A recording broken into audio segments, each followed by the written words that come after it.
بشک Istanbul ترکی کے مقامی where house میں پہلے بھی شامی عاشقان رسول کے 1200 خاندانوں کے لیے اشیاء خوردنوش پر مشتمل باکسز کی پیکنگ کی گئی تھی، جسے راس العین سٹی کے لیے روانہ کیا جا چکا۔ دیکھنا رہ جائے کوئی سی سکتا، آسان مشکل کر دے کسی کی، رب کو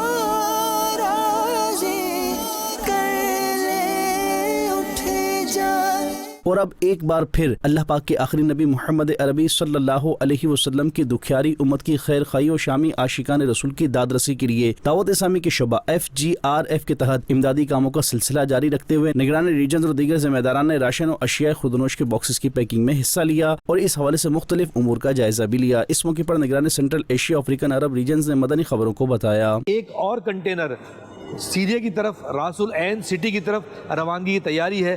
پیکنگ ہماری فائنل ہو چکی ہے۔ یہ تقریباً 1000 کارٹن ہے، جس میں راشن ہے، غذائی اجناس ہیں کہ جو تقریباً ایک فیملی کو 20 سے 22 دن تک اللہ نے چاہا تو کفایت کرے گا۔